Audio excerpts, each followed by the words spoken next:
There we go.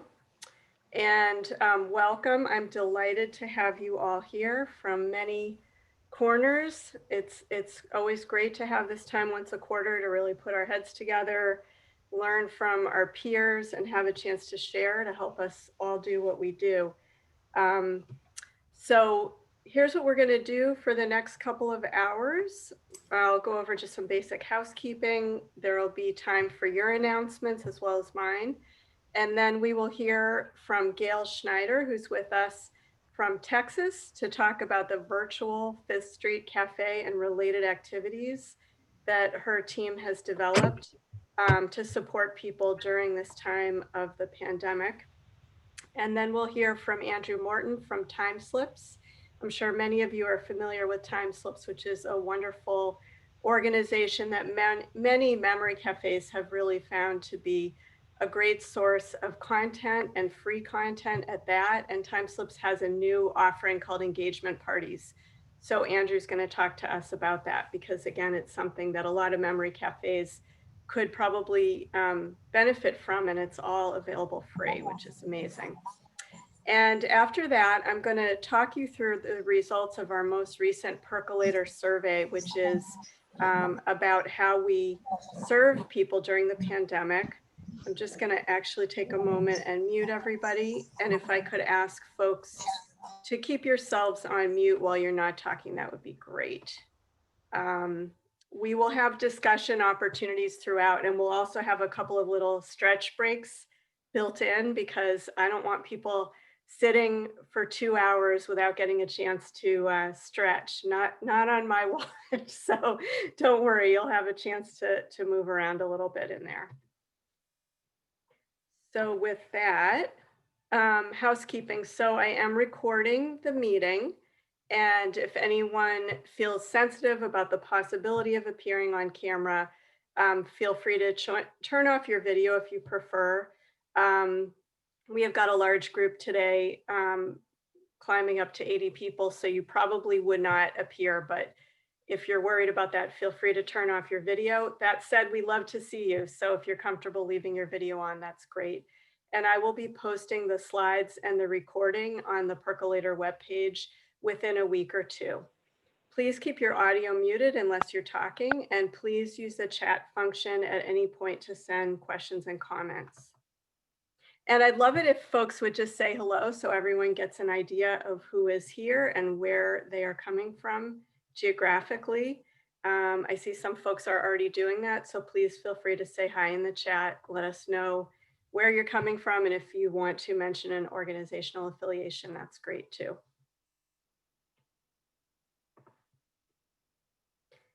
And while folks are doing that, does anybody have a brief announcement that they'd like to make about news from their cafe or related program? And we're just going to ask you to keep these really brief. But if you do have one, please feel free to unmute yourself and go right ahead.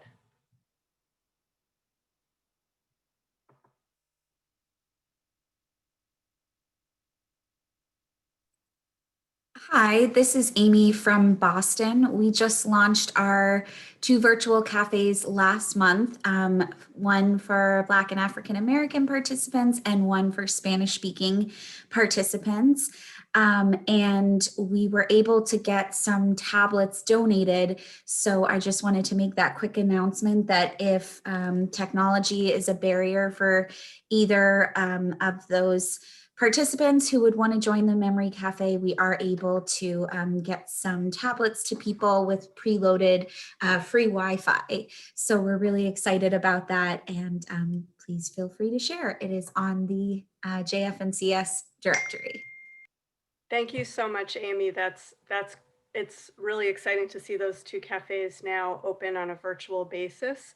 And I appreciate your sharing that, particularly because we are always wanting to have more cafes in number, but also to make sure that more cultural and linguistic communities have access to cafes, and also that we're finding new ways to bridge that digital divide. So that's great. Thank you. Does anybody else have a brief announcement?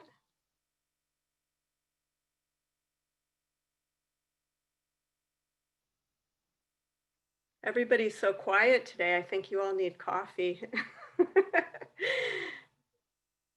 Okay, that's totally fine, and feel free to speak up at any point as we go. And it's wonderful to see the chats coming in from all over and all the good energy that's here. So thank you for doing that. So a couple of updates from the percolator. Beth, Yeah, go ahead. sorry. This is Gail in North Carolina, and what we're doing is using technology to provide a live concert streamed into our local nursing home and to our memory cafe participants and to the wider community. And we did this once before in the parking lot, and it was wonderful because no one's allowed into our skilled nursing facilities here in North Carolina. Thank you. Mhm.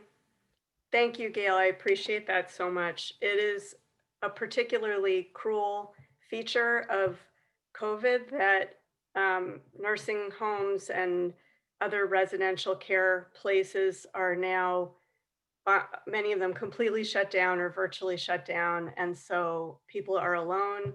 We know that that is exactly the opposite of what the individuals living there need, and also what the people who care about them need in terms of being able to connect with them. So it's wonderful to hear that model for building that bridge. Thanks for sharing that. And I'm sure there'll be more sharing and ideas as we go throughout the meeting. So I wanted to just put a request out there on the table. We're at a time where I would argue, and I think you would all agree, there's more need for social engagement programming than ever because we are battling so much isolation. And at the same time, it's really hard to get the word out, not only about memory cafes, but about the virtual or kind of alternative model cafes, because people already in many places didn't know about memory cafes. So now we're having to explain that these programs are being provided in new and different ways on top of building general awareness. And one thing I've encountered a lot is providers and care partners making the assumption that people living with dementia can't really participate in a virtual program, which of course we all know is not the case. Many of us who are doing this and seeing wonderful things happening doesn't work for every single person, and we'll explore this more during the meeting, but it works very well for a lot of people. So I'm looking for, if there's a few of you out there who would like to be part of a small group to meet 2 or 3 times by Zoom to just brainstorm on ways to promote the virtual cafe model in particular. And I am revising a flyer that talks about virtual cafes in general. And also we have a public service announcement video in English and Spanish, which we are going to create a new version that incorporates virtual and other cafe models, and then that'll be available to the whole network. So I've already heard from a couple of you. If there are a few more people who would like to be part of a few meetings to really figure out what is it we need to say, what images would help to communicate, please either put a note in the chat or email me and let me know, and I will be convening the first meeting later this month. And thank you in advance. So I think folks are aware of this, but just a reminder that there are a couple of large cafe directories that are actively being updated here in Massachusetts. JFNCS maintains our Massachusetts Memory Cafe directory, and we've created a sidebar now that shows the virtual cafes. There's also a sidebar that shows cafes in Chinese, Spanish, and Portuguese. And then Dave Weiderich runs a national directory that has a virtual component, and he also color codes for what he calls Spanish friendly and Portuguese friendly cafes. So please take a look at those directories, make sure your cafe is listed, and those are great places to send providers who want to refer people. I also just want to mention our Percolator resources, which are available for free on our webpage, jfcsboston.org/percolator. So we have had a memory cafe toolkit in English and Spanish for years, and I'm working on a supplement that talks about how to convert to a virtual format or how to start from scratch with a virtual program. So that'll be added early in the new year. And we have recorded webinars there. And I just recently added one from a presentation for Dementia Friendly Washington State on how to start a virtual cafe. So that's there. If that's something you'd like to watch, you can find it. Our archives for these meetings are there, and also the Massachusetts Guest Artist and Activity Facilitator Directory, which now that a lot of people are looking for content to be provided virtually, you can certainly find teaching artists in Massachusetts who could provide a virtual program elsewhere. So feel free to take a look at that directory no matter where you're located. The Percolator also maintains a Google group so that you can all communicate with each other directly. And whoever joined the mailing list should have received an invitation to that, but some organizational servers block Google group participation. Sometimes people have issues getting those or accepting those. So if you want to be part of that group and you're not currently and you ran into any problem, just let me know and we'll figure it out. And if you are joining today and you're not on our mailing list, you can sign up at our webpage, jfcsboston.org/percolator. Or if you're not receiving my messages, let me know because, again, sometimes they do bounce back because of a spam filter. Okay, so that's all of the housekeeping and preliminaries, and I would be delighted now to turn the floor over to Gail Snyder, the Executive Director at Dementia Friendly Fort Worth, and Gail is going to tell us about her programs. And Gail, if you want to just let me know when you want me to forward your slides, that'd be great. Great, thank you. It's a delight to have the opportunity to share with such a great group about the work that we're doing here in Fort Worth, Texas. If you want to go ahead and advance the slide, Beth. So our efforts here in Fort Worth were started with some founding partners. The First United Methodist Church of Fort Worth, which is in downtown Fort Worth, the Central Texas Alzheimer's Association, and the United Way Area Agency on Aging of Tarrant County.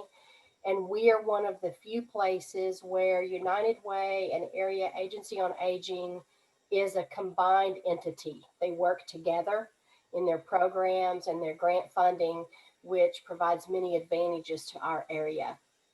Our effort was started out of a donation that was made to First Methodist Church to provide low to no cost education about dementia to families, care partners, and professionals. And that gave us a great start. First Methodist helps us with in-kind things like providing office space, technical production support for our YouTube recordings, our Zoom account, and accounting support. And we could not do the work that we do or have made as much progress as we have without their support. And we launched in January of 2018. So this January, we will be starting our 4th year. Next slide, please.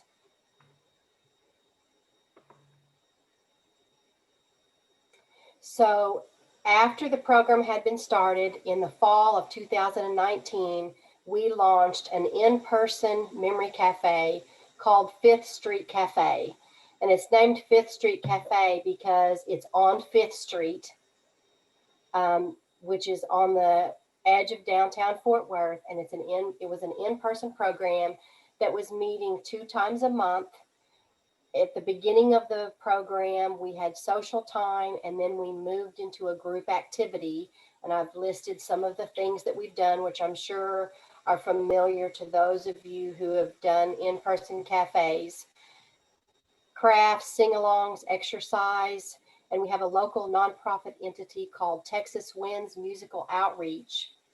And just before everything shut down in our area, Texas Winds did an in-person concert for us at the 5th Street Cafe, where we had a couple of professional musicians from their group come and do a concert for our group. And the majority of the time, we had almost as many volunteers as participants. And usually we had anywhere between 20 and 24 people at every session.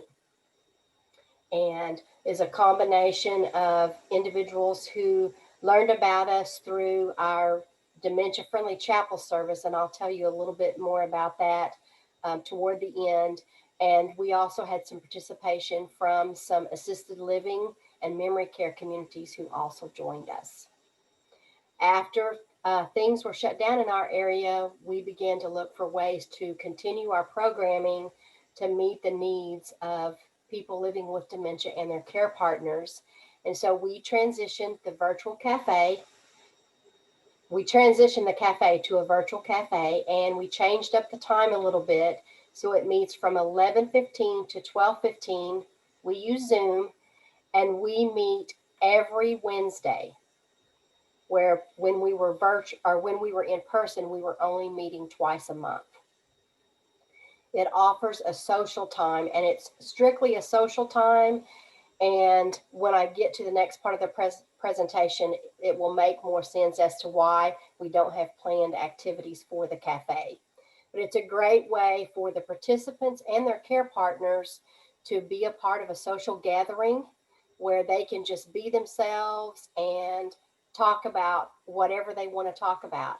So just prior to this meeting, we had our weekly cafe, and we chatted about the collections that our participants have.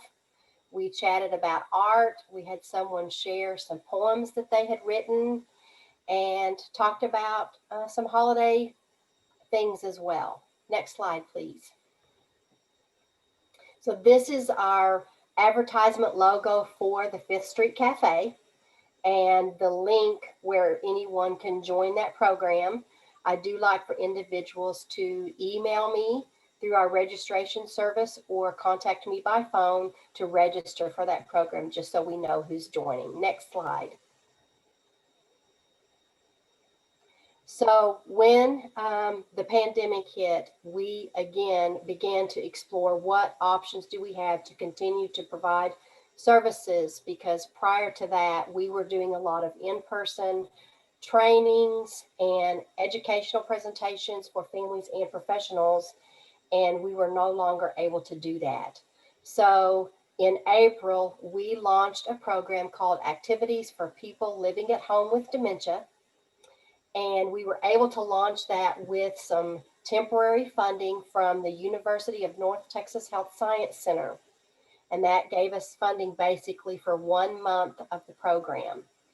And when that was coming to an end, we also had a meeting with United Way Area Agency on Aging, and they were asking partners and agencies in the area to look for ways to continue to provide services to care partners and individuals with dementia.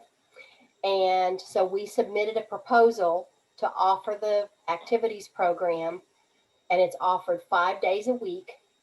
And we were granted over $30,000 in funding to take the program from the 1st of June to the end of September. And the information that you see on the slide is an example at the bottom where it has the purple block and says Peggy Spear. That's the announcement that we use to announce each session.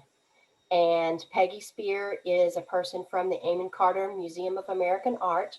That's the session that we have on Wednesdays. And her theme for the day is family. Then we've also listed some of our funding sponsors there, and those are included on our slides as well. Next slide, please. This is an example of the email that goes out to our email distribution list, which is a very large list, and it has the link to the daily event. So the participants or the care partners only have to click on the link in red with the 6 at the end to get to the program. The link does not change, so it makes it easy for them to get to the right place. We also promote this through a Facebook post, and we ask our community partners and the professionals in the area to also share the information about the program. Next slide. These programs are beneficial to people for living with dementia because they are providing person-centered care, and that's paramount for people living with dementia, as you all know, especially right now when they're isolated from family and social events, faith-related events, and any general opportunity that they have to be with other people. As we all know, depression and an overall decline in health can result from social isolation and the lack of connection or engagement with others. And our program is providing that lacking connection that they all need. These factors are already present with many with dementia, and we are looking for creative ways to keep our seniors involved in social settings and engaged in activities of various types. Next slide. So here I have given you a couple of testimonials, and I'm going to back up for just a minute and tell you our activities program meets 5 days a week, Monday through Friday, every day at 10:30. The same Zoom link, so that it's not complicated. We've tried to simplify it as much as we can, and we provide technical support either by phone or email or on site at the Zoom program if they're having issues. But I wanted to share with you a couple of testimonials that we have received. Periodically, I do surveys to get some feedback from our participants and their families. And I'm just going to take a minute to read these because it gives me great joy and a sense of making a difference in the world to hear the feedback from our families.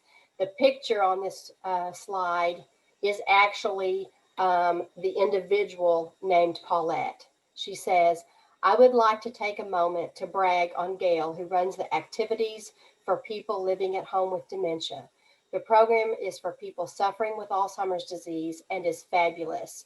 She treats us all with great respect and keeps our brains busy. She schedules music programs, cooking shows, art studies, which include biographies of various artists and paintings done by the artist. We also have games we play, such as bingo and various card games. I try to never miss one of her programs. If I do miss one, it is available on the website for viewing later. Her scheduled hour is my favorite hour of my day. I look forward to her show." And the testimonial in green is actually from her husband, who also sent a testimonial. And what I really love to share about this is because she participates in this program every morning, her husband gets to take a walk and leave the house while he knows that she's with someone, and that if an emergency happened, I know how to reach him and get a hold of him if he needed to immediately return to the home. And so it's making a difference, not only for the person with dementia, but for the care partner. And that is important to the work that we all do, because we know that caregiving can be such a stressful time, and providing a way where they get some much needed relief and alone time is just a super advantage to the program. Next slide. So I've listed for you some information that we gathered through our latest survey. We asked questions about what the program has provided, and you can see there some of the statistics. We are still a small group, and that's actually not a bad thing, because our group is most of the time somewhere between 10 to 12, and a much larger group would change the outcomes and the opportunity for the individual engagement within the group setting. But I've listed for you what our participants are, and one of our challenges is we have not been able to break the barrier of getting other ethnicities to participate in our program. And I believe part of that is related to the technology issues and even the technology not being available to them. I've listed there a couple of other testimonials from some of our other partners, and I won't take time to read all of those.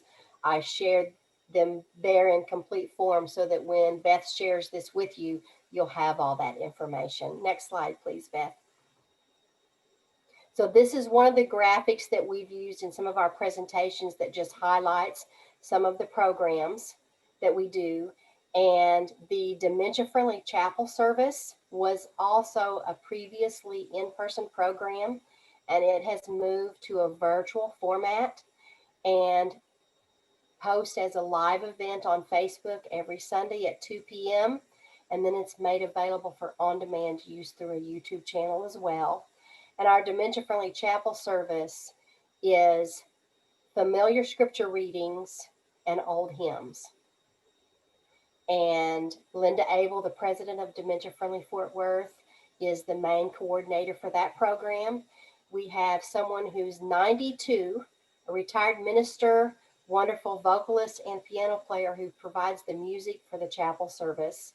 And that's available to any of you from anywhere you are to join it live or to use the recordings as a way to provide spiritual content for those that you work with. Next slide.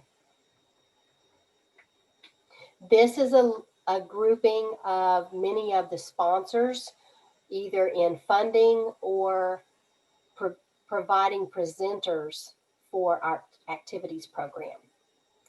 And each of these has participated at some time since we first launched the program. Next slide. This is an example of our promo about the program. So you can see all the details here, and it has the registration link, the connection to the actual session, and a way to link to the previous sessions that are on YouTube. Next slide. And examples of some of the activities that we have done are art appreciation, baking, bingo, brain and mind stimulation, crafts, exercise and movement, games like online Jeopardy or The Price is Right, music appreciation, and sing-alongs. And I've shared with you a couple of screenshots of some of our programs with everybody interacting within the program, and also a snapshot from one of our art appreciation programs. And that program is sponsored by the Amon Carter Museum of American Art, and their program, which is called Artful Moments.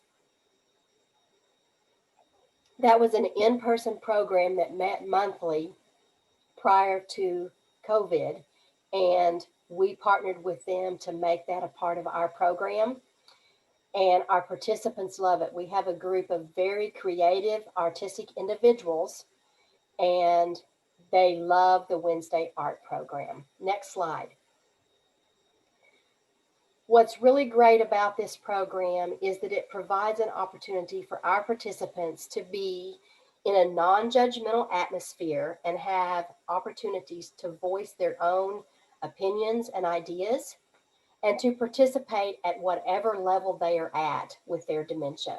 And there's no shaming and there's no frustration from the other participants because someone may take a long time to say what they need to say, or they may share the same story every time we meet. It's wonderful to see how caring and empathetic all of our participants are. It also provides them with friendships with other people who are facing similar health and cognitive issues, and a sense of belonging and being valued. It's also an opportunity for our organizations to reach outside of our immediate geographic area. And the testimonial that I shared with you is actually from a participant who lives on the other side of the Metroplex. So they're on the Dallas side of our area. And if we were an in-person program, they would not be able to participate regularly because it would just be difficult for them to travel from Dallas to Fort Worth 5 days a week to participate in a program. And the engagement that the program provides addresses multiple parts of the brain and the cognitive areas that need to continually to be used and exercised. Next slide. What are the challenges that we faced? We have faced some technical issues with navigating Zoom, as I know all of you have experienced. I had technical issues 2 days ago, and I was 15 minutes late getting into the program because I couldn't hear them and they couldn't hear me, and I had to restart my entire system. And it was very frustrating, but I have a volunteer who steps up and she knows how to engage the participants and keep things moving until I could get back. We also have the issues of navigating some of the programs that use an additional electronic component. Our bingo, have any of you used the bingo that's available online? It's a really great program that shares the bingo card on their screen once they access the link. When they click to choose the bingo, it marks their card for them. And then we can look, when they say they've gotten a bingo, we can look to see, yes, indeed they have. Everybody's always excited for whoever wins. And we decided to track who wins each week. And at the end of the month, whoever has won the most games gets a prize, which I either deliver to their porch or we send it in the mail. And they get really excited about getting that bingo prize and being the winner for the month. Also, sometimes just in the process of navigating through the program, I sometimes forget to hit the record button. And one of the most disappointing times that happened, we were doing a session which we called Hobby Showcase, and we're actually going to see a snippet of that here in a minute. And our participants came prepared to share some of the artwork that they have done. And it was very disappointing because I missed capturing the recording for the second one of those that we've done. We are a small staff. It's myself and Linda Abel, the president of Dementia Friendly Fort Worth, and then the new volunteer that I talked about. And I've put there on the slide just a way for you to think about, and maybe we could open it up and talk about, does anybody have any challenges that I haven't mentioned? And I would encourage folks to put those in the chat box as well. We've got about 100 people on the line. So just to avoid, if multiple people are trying to speak at once, why don't you chat in any challenges that you want to share? And while folks are doing that, I'm just going to mention a couple of questions came through for you, Gail. There's interest in knowing how to access the bingo game. Is that something, is there a name for that people could look up online? I can share that in a chat after I finish Okay. the rest of my presentation. I'll put the link to that in the chat. And it has the invitation link for the participants that you share with them in the chat box. And then you can use the same module for calling the bingo, and it keeps track of all of that. It's a free program unless you want more than 3 different rounds of bingo. So you can call 3 games, and we've done 4 or 5 games in a session, and I just repeat the same call cycle because they don't realize that those are the same numbers that we called on the very first game. And we do things like regular bingo, large picture frame, small picture frame, the Red Cross. They love to do blackout as well. And we ask everybody, what kind of bingo do you want to play this time? But also, if we sense that one of our participants is having a little bit of difficulty today, then we'll go and just do the basic bingo so that it's more simplified. And we adjust that based on the participants and how they're doing today. Next slide. That's great, Gail. Just before we jump ahead, just to mention, there was also interest in your evaluation survey that you do and whether you would feel comfortable sharing what questions you use. So I'd be happy to do that. And we create that survey through MailChimp, which is the email distribution program that we use. And so I just create the survey within MailChimp, and then I create a group in MailChimp for who I want it to go to. But then I also can do a separate personal email and include the link for them to participate in the survey that way as well. Okay, that's great. So there's some good questions coming in. So what we'll do, we'll continue going through Gail's slides, and then when we reach the end of those, we'll take some of those questions. Okay, so this is our graphic that we always use to promote this program. And what I'd like to have Beth do is to share and start the video, because I'd like for you just to see how it starts. And then I think I provided you with a timestamp of where I want to skip to. So if you could go ahead and do that now, that would be great. Whoops. Sorry, let me go back. This worked when I did it before, but there we go. Actually, I don't know if I had the timestamp. There's no beginning and no ending.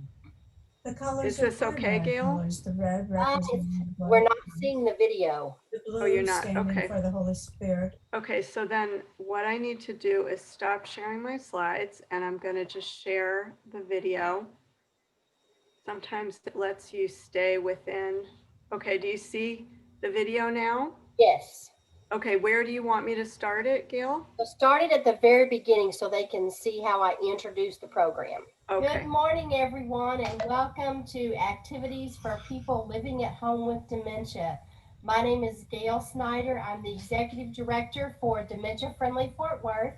We are proud to offer these programs with funding from the Area Agency on Aging and United Way of Tarrant County. Programs are recorded and are made available for use through a YouTube channel. And today we have Hobby Showcase with a showcase of the hobbies of each of our participants. So what I have done is I am going to draw a name from those who are here to see who can go first. Okay. Okay, so now advance, I think it's somewhere in the 15s. Go ahead to 15 minutes, is that right? Yeah. I want to give you a chance to see one of the participants showing their artwork. All righty. Does Fort Worth ever cross your mind? Yes, and there's a Finish story it just behind a that. little bit farther. I bought There we go, right there. Writing Alzheimer's group. Uh-huh. And one thing that Lisa Buck did was he had painting, watercolor painting every once in a while. And I became very good at it. good. Well, not good at it, but I liked it. I liked doing it. I like that one a lot. So this is supposed to be some sort of bluebird in spring. You can see the petals on the tree, and it is watercolor. I think I did this back in 2018 or 2019. I don't remember. Yeah, I really enjoyed this painting. You know what? The problem I have with painting is I'm too picky. So I spent days, if not weeks, figuring out how to draw a bird. And because my birds were not pretty, not at all. And so I finally came up with that, and I was very happy with it. I like it a You lot. should be.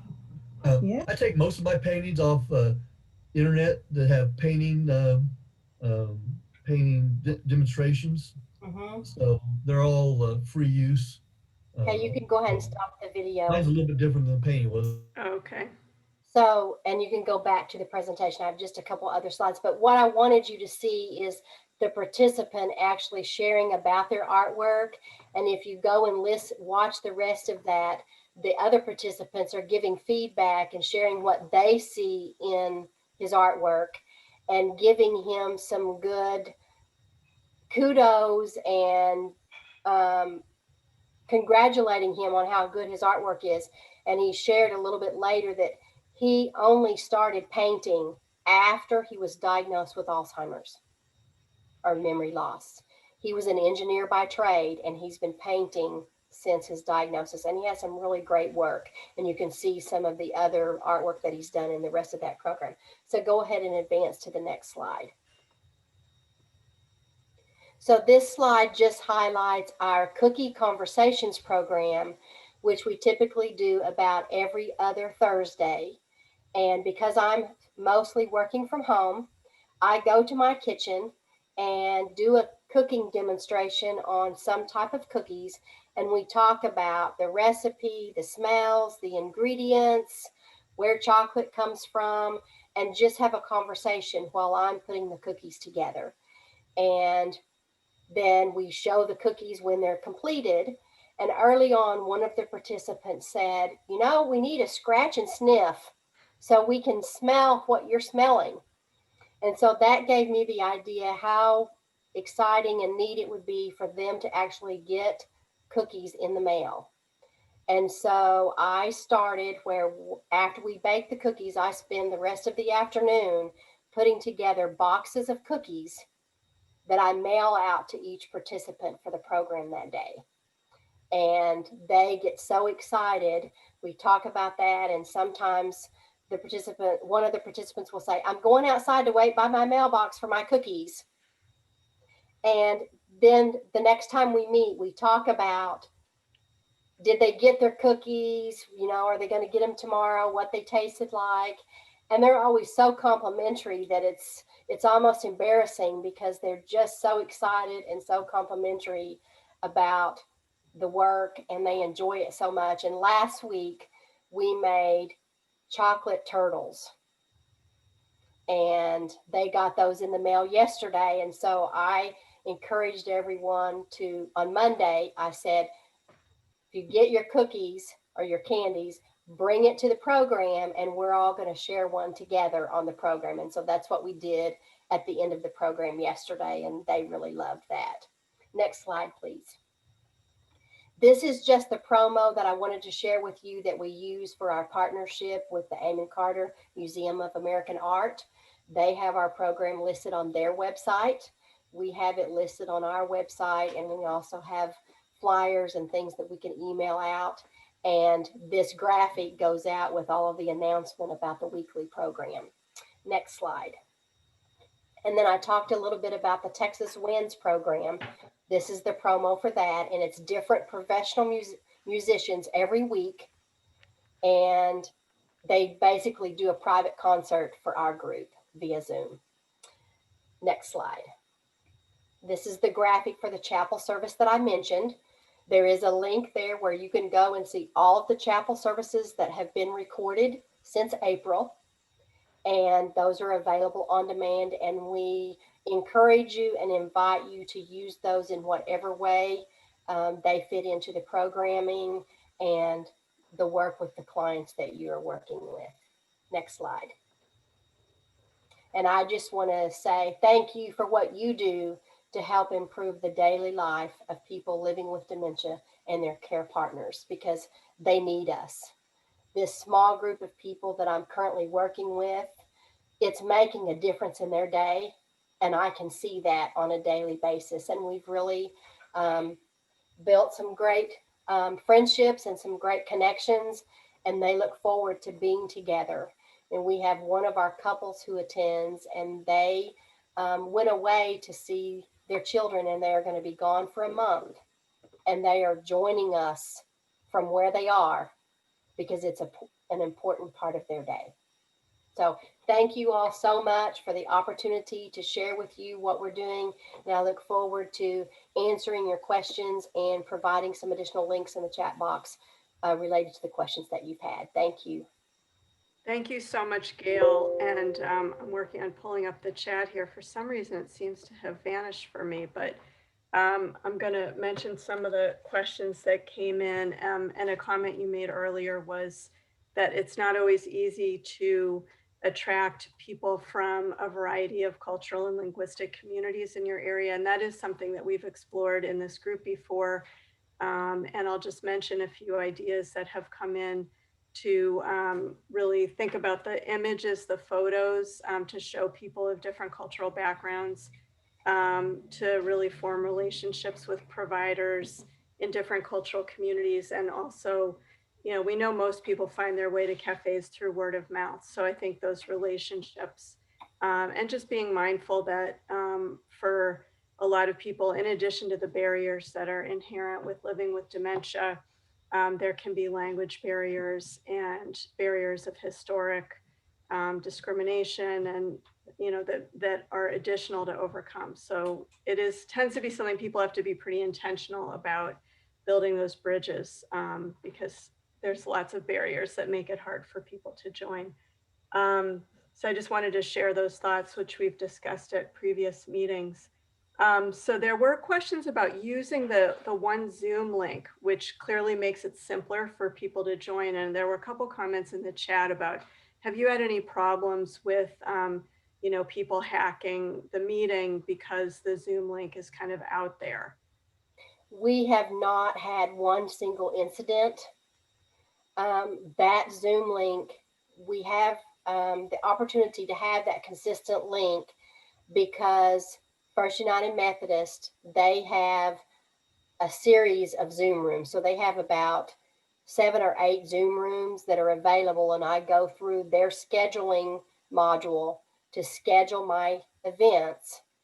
And it's scheduled so that there are other things around it, but they've set it up so there's like a 15-minute window ahead of my time and a 15-minute window at the end of my time to avoid, if somebody is coming to a small group that meets after hours, that they don't come to the wrong meeting. And we've had a couple of those, but usually they see that they're too early and they just drop off. In the beginning, when we first started our program, we had a lot of professionals who came to observe and see what the program was like so that they could explore to see if it was something that would work in the work that they were doing. And I would invite any of you to join us. Because this is such a large group, I would say email me ahead of time so that all 100 of you don't show up on the same day. That might be a little bit complicated. And I always introduce those people who join us to observe, and our participants are very welcoming and are glad that you're there to see what's going on. And I told them today at the cafe what I was doing next, and they were very excited and wanted to be sure that I shared how wonderful they think the program is. That's great. Thank you, Gail. There's so much praise for the amazing work you're doing and all the offerings in the chat. I hope you get a chance to look at it. Let's just tackle one very specific question quickly and then wrap up, because I want to get Andrew on screen with us next. But there were a couple people who asked what technology you use to film the cookie making. And there actually were a couple people in chat sharing what they use. So it's great to see multiple ideas. How do you actually show yourself moving around the kitchen, making the cookies? So I actually use a mobile island that's in my kitchen, and I take my laptop and my external camera to the kitchen. And sometimes I have to adjust the view a little bit or adjust where I stand, but they tell me that I do a great job and that it's like watching somebody do a cooking show on TV. That's So great. it's not always perfect. And I try to be mindful of the pictures that I showed in the graphic with the sheets of cookies or the cookies on the tray. I actually hold the tray of cookies up to the camera so they're looking at it really closely so that they can see the textures and that the chocolate chips have melted and things like that. And that's been a little bit of a challenge because I can't get all of the views that I want. But it's worked out okay because I have the mobile cart and I have a special baking center in my kitchen. And if you want to see a little bit more about how that works, use that link to go to the playlist and look for the ones that say Cookie Conversations. And those are the ones where I'm in the kitchen baking. And they get to help decide what kind of cookies we're going to make. So the day or two before, we start talking about what kind of cookies do y'all want to make on Thursday. Wonderful. Thank you so much, Gail. And thanks to those in the chat who mentioned using an Owl Pro camera and streaming on or recording on Zoom Cloud while an extra person records it. So those are all great ideas. Gail, I appreciate your generosity in sharing this amazing work with us today. Let's all give Gail a virtual hand here, and Thank you so much. And if any of you have specific questions, my email is a part of the slides, and you're welcome to reach out to me directly, and I'd be happy to share any more information you need or have a phone or a Zoom chat with you to share more ideas. Thank you again. Fantastic. Thank you. Thank you so much, Gail. So now I just want to encourage folks to just stand up and stretch, touch your toes. Of course, what we all want to do right now is go into the kitchen and get a cookie after seeing Gail's cookies. But it'd be great if you can just stretch where you are, because I want to go ahead and bring Andrew Morton in. Are you with us, Andrew? Yes, I'm here. Okay, fantastic. Okay?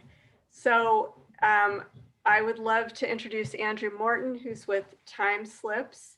And Andrew is going to tell us about their new resource, which is something that memory cafes can make use of, along with all the wonderful other kinds of materials that Time Slips has offered over the years.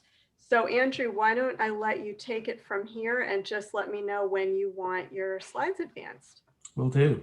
Thank you. Well, thank you so much, Beth, for having me today, and thank you everyone else for joining us too. Gail, I really enjoyed your presentation, and hopefully some of the things that I'm going to share today will be really helpful and inspiring for some of the programming that you and other folks on the call are doing as well. So as Beth mentioned, I'm here to talk a little bit more about some brand new resources that we at Time Slips have created this year, and just in the last few weeks have launched officially to the world, and I'm really excited to share those with you all today. These resources were designed specifically rather for friend and family caregivers, so people who might be caring for an older adult living with memory challenges or not, or also friends and sort of extended networks of those people as well. So Beth, you can go to the next slide, please. And if you are familiar with Time Slips, you will probably know the little activity that we're going to do now. And if you're not, if you've never heard of Time Slips, that's okay too, because what I'm going to try and do today is as briefly and succinctly as possible, also give you a little bit of background and context on our organization, so that hopefully after I've done my presentation, you'll want to go straight to our website and learn more about our programming. So for those of you that do know our work, you will know that asking beautiful questions is one of our kind of cornerstones of creative engagement. And a beautiful question is a technique that we encourage caregivers, both personal and professional caregivers, to use as a way to have a conversation with someone who might be living with dementia. And it allows you to sort of forget for a moment about trying to always get the right answer and kind of relying on memory perhaps to get that correct answer, and lean into your imagination. So the questions that we ask, beautiful questions, are open-ended, which means they can be answered however you like. There are no right or wrong answers. And the question that is on the screen here is one that I picked for the sort of season that we're entering now, for the holidays. I know that many of us are not able to gather in person with the people that we might usually celebrate the holidays with. But if you want to respond to this question in the chat, how do you celebrate a special occasion? It's just a little exercise here to show you how we can use questions as a way to start a little creative conversation.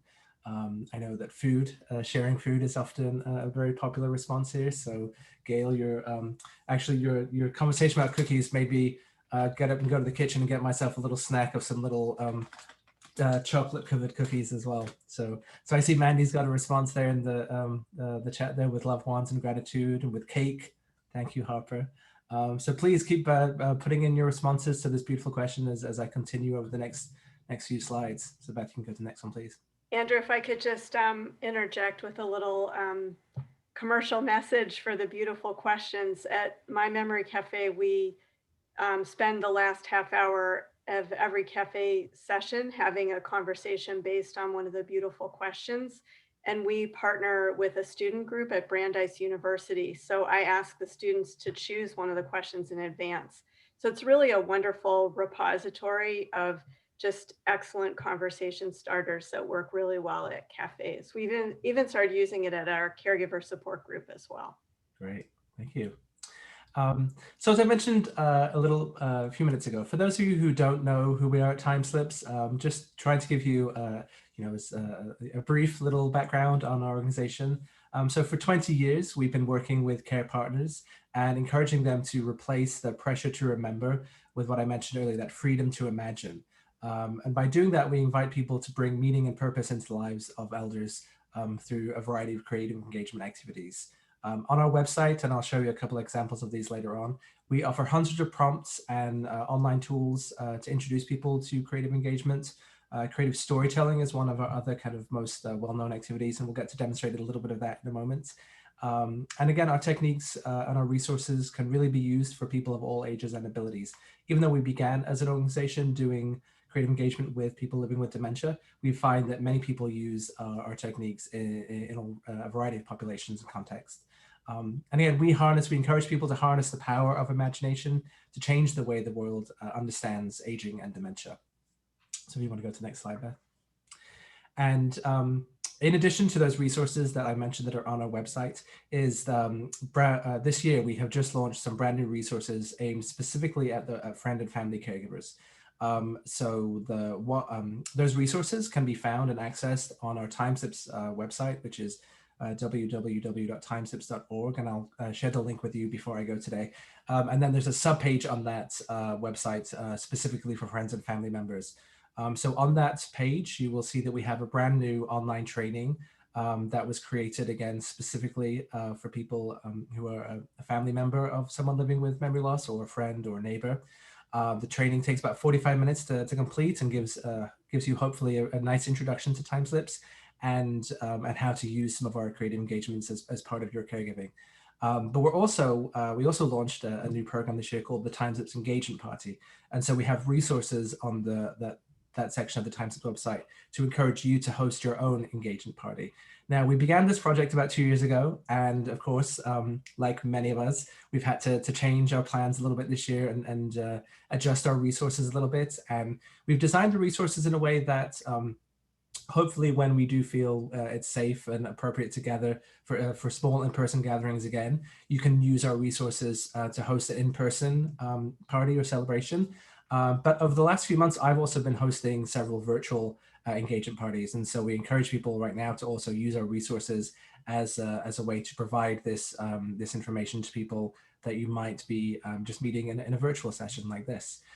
So on that website, the resources that we have there are a downloadable PDF facilitator and host guide, which even if you're quite new to Timeslips or you've never heard of us, if you watch the training and then download that resource, it really will provide you a kind of gentle way to guide the conversation. And it includes, it's almost like a sort of teacher's workbook where you'll see the contents that your guests will be seeing, but also you'll have some hints and sort of talking points to share as well. Then there's the handout for party guests as well. And we also have another resource where you can download a PDF poster or invitation that you could put into an email or you could print off. And again, if we are able to have some in-person engagement parties in the future, you could write your details on and post it at a place of worship, a library, or a community center. And I'll show you a little bit more sneak peek of these resources in a moment. If you can go to the next slide, please, Beth. So I'm going to speak first primarily about the engagement party aspect of these new resources. And so we very intentionally are calling these engagement parties because one, we know it's a play on that word. And while it's not a gathering to celebrate a couple getting engaged, the focus is really that conversation around creative engagement and how to use creativity. And even if you don't think that you're a creative person, we encourage people during these sessions to really think about how they can use a little bit of creativity and imagine as a new way to connect with somebody. And we're also encouraging people to make these fun and playful gatherings as well. We know that a lot of conversations around caregiving and late life might not always be approached as, as a celebratory event. But at Time Slips, we're all about creativity and joy and wonder. And so we do encourage people where they're having these sessions to really sort of lean into that the party element as well. So food, having food, if you were to have an in-person engagement party, would be a great way to do that. And so we're describing this program as you can see on the screen here, as informal and joyful gatherings for anyone who wants to learn how to creatively engage with a friend, family member, or neighbor who might be lonely, frail, or experiencing memory loss. Again, while many of the resources that we develop at Time Slips were originally designed to engage with people living with memory loss, there's no reason why you couldn't use these resources to engage with anybody who might have some cognitive challenges or might simply be experiencing an increase in isolation, which we all are this year, right? And so during the engagement party program itself, guests will learn simple engagement techniques that can be used to create what we call shared moments of imagination. And just like with that beautiful question exercise we did earlier, with no right or wrong answers. So we can go to the next slide, please. And so we developed this program, again, over the last few years. And I didn't mention, but I'm actually based in Detroit, and we received funding from the Ralph C. Wilson Jr. Foundation to develop this resource and a couple of other resources, which I'll talk about in a moment. We decided to develop it because we, like many of you know, that right now more older adults than ever before live alone, and across the world, dementia is becoming a new normal. As I mentioned just now too, that right now we're all experiencing an increase in social isolation due to COVID-19. But even prior to that, many of you may know that social isolation has been proven to have a significant impact on one's health. Again, regardless of whether somebody might be living with dementia, just the act of being isolated and not having a network of people to kind of check in on with you and have conversations can really have an impact on one's personal, physical and mental health. So at our engagement parties, we encourage everybody to join what we at Time Slips call the Creative Care Revolution, which is a lofty goal to help end the isolation and loneliness that can often wrap itself around those in late life or those experiencing dementia. Next slide, please.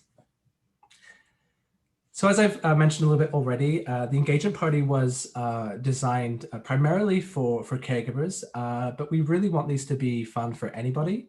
But particularly helpful perhaps for those who might be underconnected, experiencing isolation or dementia. We're promoting these to caregiver support groups and networks like this, library communities, but we're also having conversations with professional organizations as well, students, and really there's no sort of prerequisites to join an engagement party. If you are interested in learning more about creative engagements and bringing joy and meaning into the lives of an older adult, you are welcome to join. We've also learned from a few people that have been hosting virtual engagement parties over the last few months that it's a really great way to introduce our way of communicating with younger people as well. So I've spoke with a lot of folks over the last few months who might be caring for a partner or maybe an older parent who's living with dementia. And they've used our resources that we share this through the engagement party as a way to encourage their children, grandchildren, who might perhaps some maybe feel a little uncomfortable or not quite sure how to begin having a conversation with that older relative. And we found, we've heard some wonderful success stories of people who've been using those techniques to kind of bridge that gap. So we encourage people to think about these as a wonderful way to encourage young people of all ages to think about ways that they can connect and communicate with the older adults in their lives as well. Next slide, please, Beth. Hop in with a question, and I apologize if I might be asking a question about something you're going to get to, but it seems clear that cafe coordinators could share this resource with their guests who might want to use this with their families.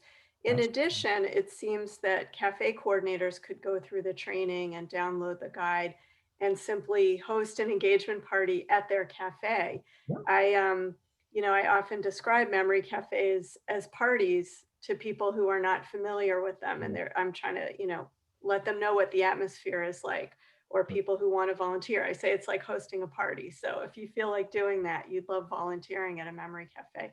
So is it the case that either the cafe coordinator, or perhaps it'd be a nice role for a cafe volunteer, could go through the training, download the guide, and they could essentially facilitate an engagement party at a memory cafe? Yeah, that's one of the ways that we want people to use the training is exactly that.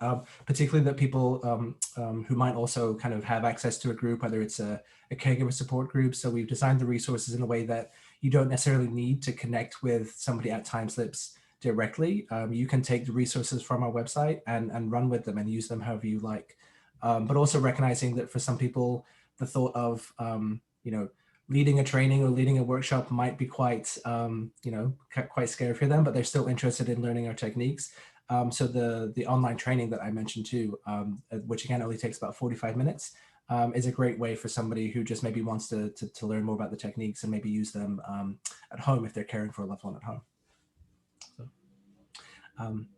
So because of time, I don't have enough time to give you the full engagement party experience, but I do want to give you just a little bit of a taste of some of the activities that that guests get to experience in one of our sessions. So again, if you're familiar with TimeSlips, you may already know about the concept that's on the screen now, yes and. So my background is actually in theatre and performance, and as well as our founder, Anne Basting, who founded TimeSlip, also has a background in theatre and performance. And so in the world of performance and improvisation, yes and is kind of the golden rule.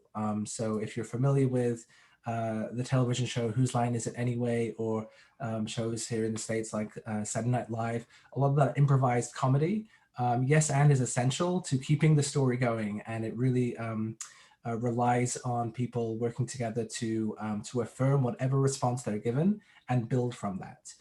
So in the world of kind of creative storytelling and performance, it's a vital tool.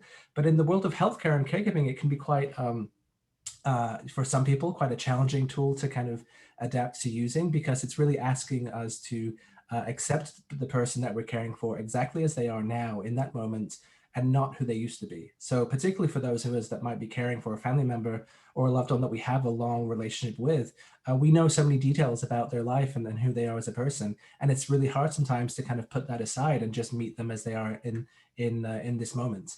But we encourage people to try that, to lean into that yes and if you're able to have a conversation with somebody who might be living with memory challenges and can get a response from them, maybe by asking a beautiful question, we encourage you to accept that response and build from there. So next slide, please. And so then our other concept that we've already been able to practice a little bit is that asking beautiful questions. So once again, a beautiful question is one that opens up a shared path of discovery. Those questions are open-ended and again, have no right or wrong answers. The questions can be simple ways of reframing or starting a conversation, as we did earlier, but sometimes they can also result in really quite profound and moving responses as well. You could ask a series of beautiful questions that might, even if they only result in kind of one-word responses, you could turn those responses into like a short little poem that you've created with your care partner. And so if you can go to the next slide, please, Beth. We use the techniques of asking beautiful questions and yes and to do what we call creative storytelling. And I will do a very brief demonstration here for those of you who have not experienced this before. So on our next slide, Beth, if you want to go to that, I'm going to demonstrate now how we facilitating a creative storytelling session. We'll ask beautiful questions and then model that yes and. So the way that we try to do this on Zoom is that if you would like to respond to one of the questions that I'm going to ask, you can just put your response in the chat. I'll try to echo and repeat as many of them as possible. And this is an activity that's prior to the pandemic and our facilitators and people that use our techniques not being able to perhaps gather with large groups and care communities. I also in Detroit would go to visit many communities and day center groups and use our techniques to do a group storytelling activity. But this is also something that you can do one-on-one with somebody at home. But also we're hearing from a lot of people who use our techniques that they are finding ways to adapt to virtual meetings and using providing a little bit of the activity in this new way of connecting as well. So on the screen, just in case there's anybody that might have some visual impairment or not able to see the screen right now, there's an image, a black and white image of two penguins, and they're facing each other, standing on what looks to be a pebble beach with some ice and some snow, possibly some snow-capped mountains in the distance. So I'm going to ask a series, maybe just 3 or 4 beautiful questions now to help build a short little story about this image. And again, I invite you to respond to that question however you like in the chat. So my first question is, where would we like to say this image is? Where would we like to say our penguins are right now?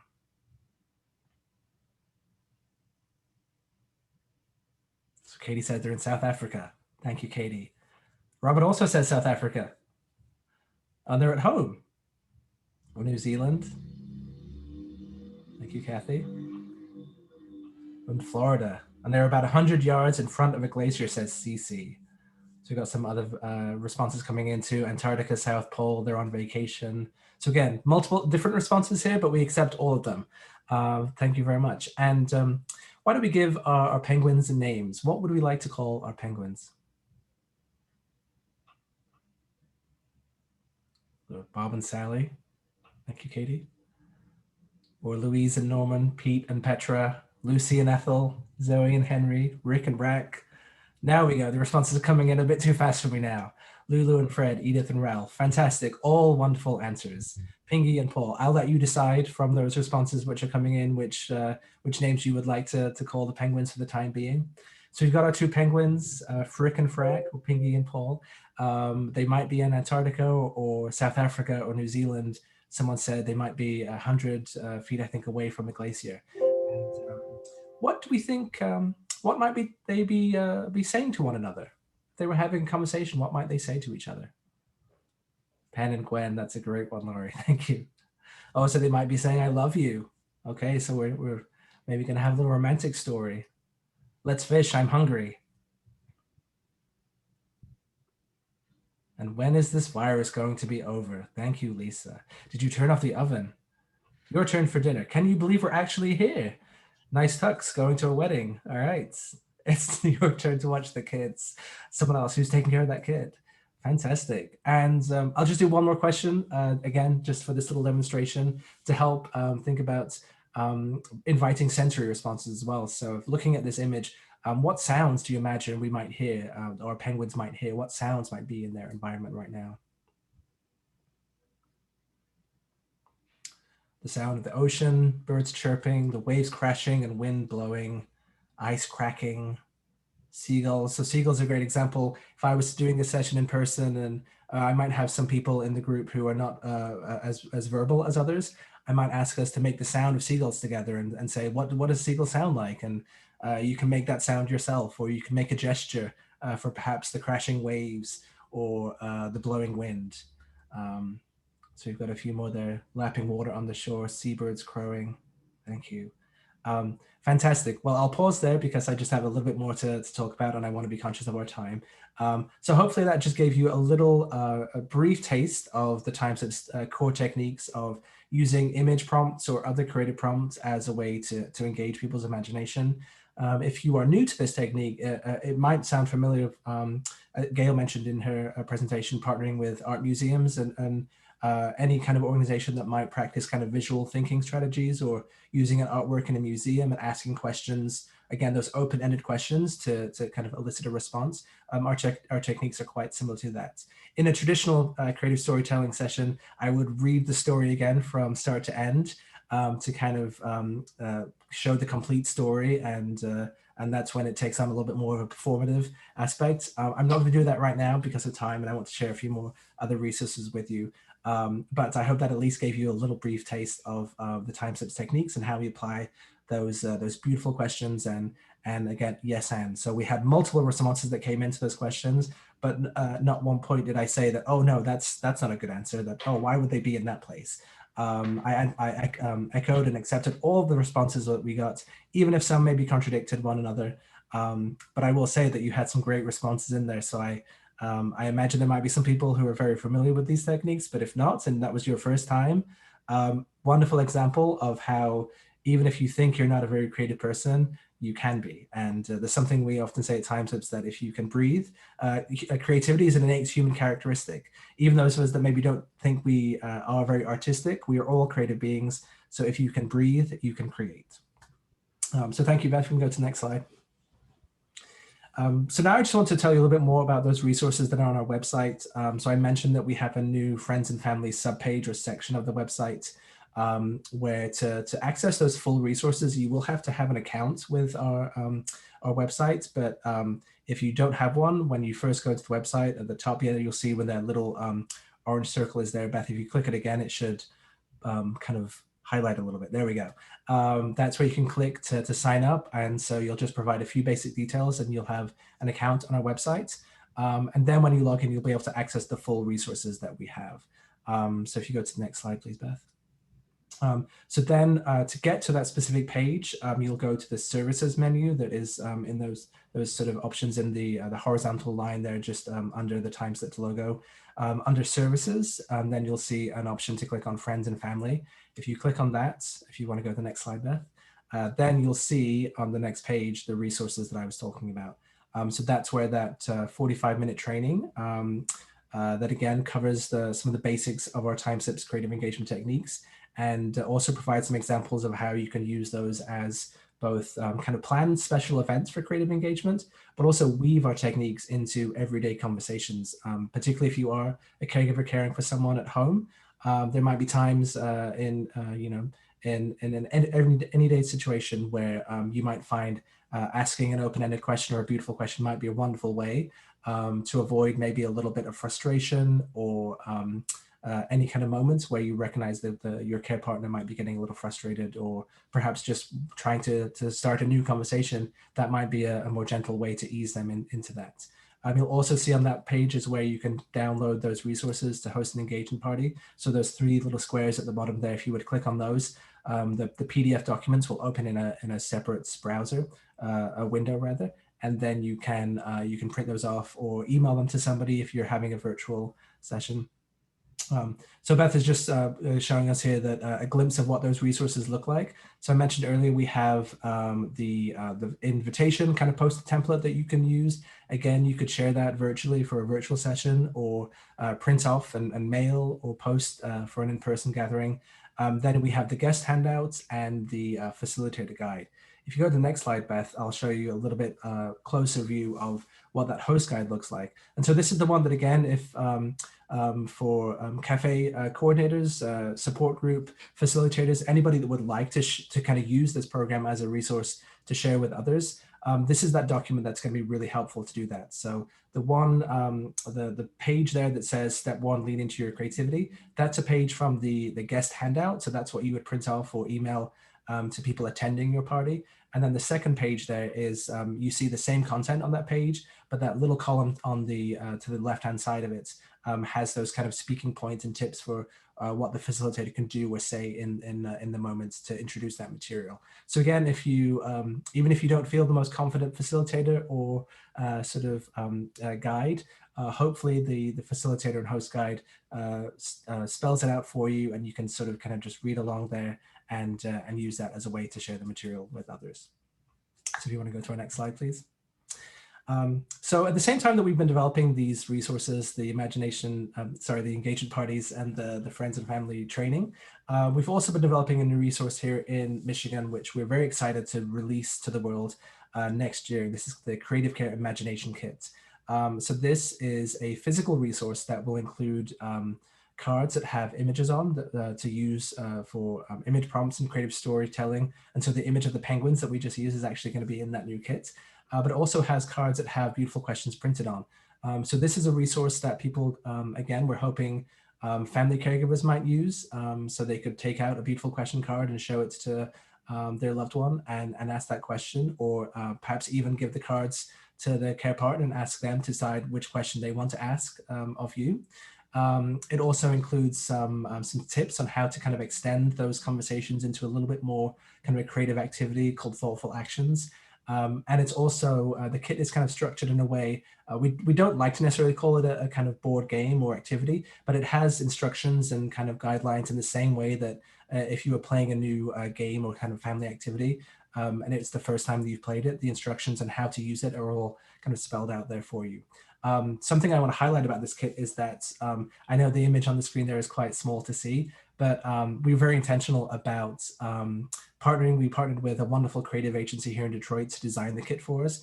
And we wanted this to be a beautifully designed resource that as soon as you look at, hopefully it's kind of sparks your imagination and you want to kind of open it up and find out what's inside.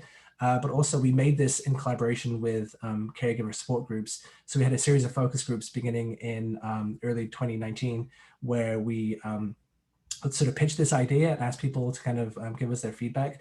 And something that one a family caregiver told us in one of our very early focus groups was to not put the words Alzheimer's or dementia on the cover. And we asked them why they said that. And their response was that they were just really sick and tired of well-meaning friends and people in their lives sort of sending them a book or an article about dementia or Alzheimer's, and them not wanting to read it. And also recognizing that sometimes while those articles and books might have really helpful information in them, they might not be very visually appealing or exciting to look at. So because we want this kit to be used by a variety of people, we decided to not put those words on the cover. But we also didn't do that because we're ashamed or embarrassed of those words. I just share that as one example of the feedback that we got from care partners. And we also wanted this kit to be something that was really beautiful to look at, because we feel that quite often older adults don't get to access and experience beautifully designed resources. And everybody, regardless of their age or ability, we feel is deserving of beauty and beautifully designed resources. So the kit will come out in 2021 in June. Will be published by HarperCollins, which also published Anne Basting, our founder's book, Creative Care, early this year. So if you have that book, this would be a wonderful sort of resource to accompany it. The retail price, we hope, will be about $39.99. And we're also working with a funder right now to, when the kit is available, to hopefully kind of do some mass purchases that we can make available to care communities. And it would make a wonderful gift for maybe a caregiver that you know, but it could also be a great resource that you could use in your personal or professional life as well. So you can go to the next slide.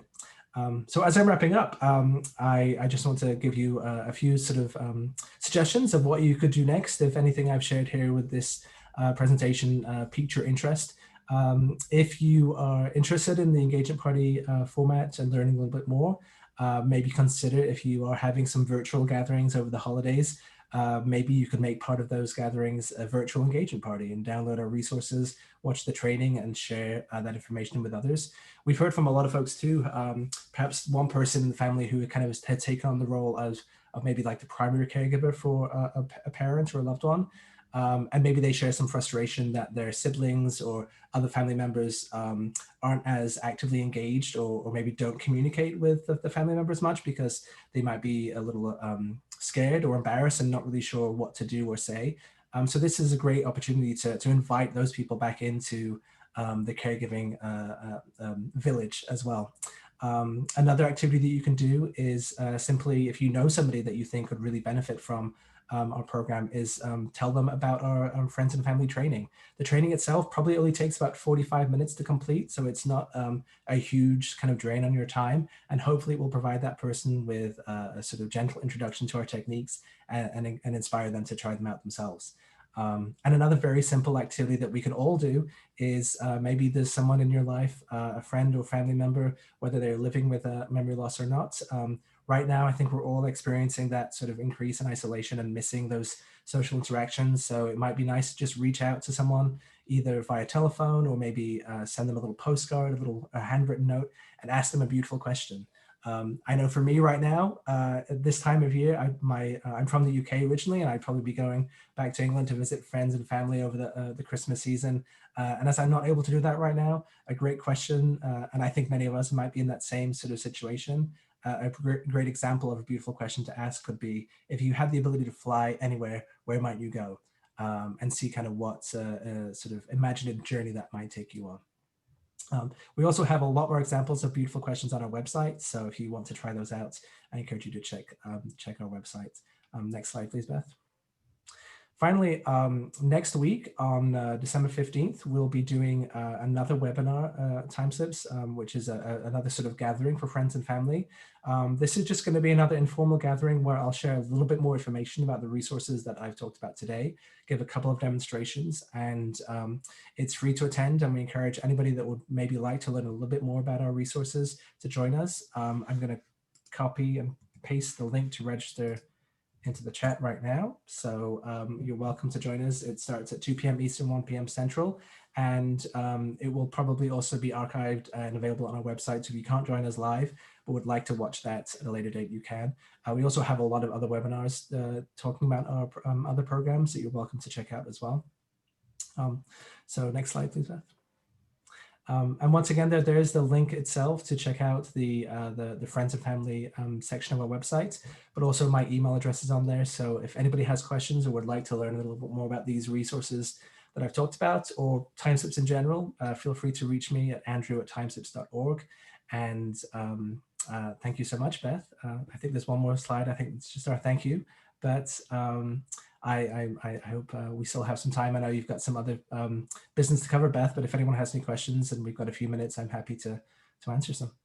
Thanks so much, Andrew. That was a wonderful overview, and the engagement party materials, beautiful questions, the creative storytelling resources, they are beautiful and they're free. So it's a great resource. I want to give you all a stretch break, and time is growing short because we're also going to go through the results of the Percolator survey in the last half hour that we have. So what I'm going to suggest is those who want to take 5, go ahead and take 5. You know, stand up, get yourself a glass of water, cookie, whatever you need to do. And if anybody has a question for Andrew and wants to ask him during that, please go ahead.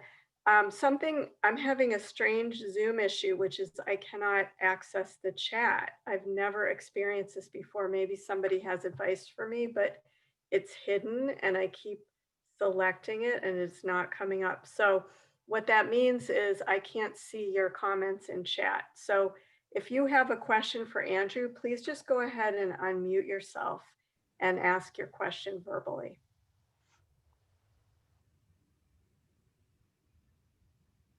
But while we wait, I did see that Laurie just asked about the day and time for the next gathering. So it's next Tuesday, December 15th. I believe it's 2 p.m. Oh, I have it right in front of me. 2 p.m. Eastern, 1 p.m. Central. Yes. It will be about an hour long. Any other questions for Andrew?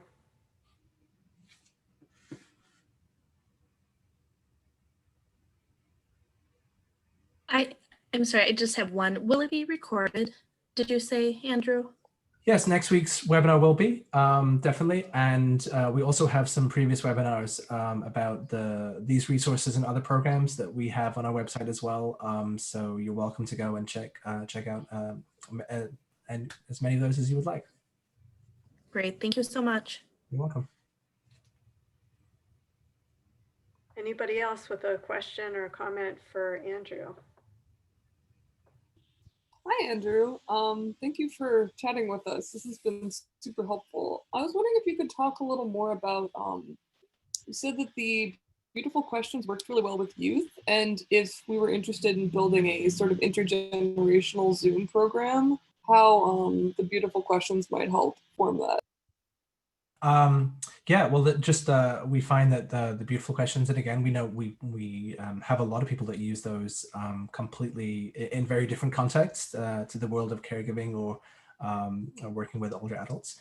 And so we do have a few examples. We have a program called Next Gen, which is incorporates some of those programs that you talked about, intergenerational programs, but it's also often working with school groups, college classes as well, people that might want to use our techniques as maybe part of a service learning program. So we work with teachers and educators to provide them resources to train their students in our techniques, and then they might do a sort of a project with a local community. We also, I mentioned briefly at the end there about one of the tasks that you could do is to write a note to somebody and ask them a beautiful question. Since the beginning of the pandemic, we started a project which has just gone huge, where we have people in care communities who want to receive postcards for their residents. We have a long list of their addresses posted on our website, and we have people all over the world writing postcards and sending them to these communities. And we have quite a lot of young people that have taken it on as kind of like a project, some that are maybe doing for like National Honor Society service hours, and others that are just doing it because they're really good kids, great kids, and they want to do something to, put some kindness back out there into the world. But all of those come back to the beautiful questions as that kind of really basic way of connecting. So one question that we often ask quite a lot too, which I think would be really helpful, maybe to start generational conversation, is what gift would you give the next generation? So I'm asking that question to an older person to provide that advice or wisdom to younger people. It could be a great way to start those conversations. And I'd be happy to kind of answer any of the questions you might have if you want to send me an email and we can find some time to chat more. Great. Thank you very much. Thank you. Thanks so much, Andrew. Let's give Andrew a round of applause here for coming and sharing all of these amazing resources with us. Thanks, everyone. It's fantastic. And I hope everybody got a chance to kind of stretch, touch their toes, move around a little bit. So we're heading into the home stretch here, the last portion of our meeting. And as I mentioned before, I'm having a technical issue where I can't seem to access the chat.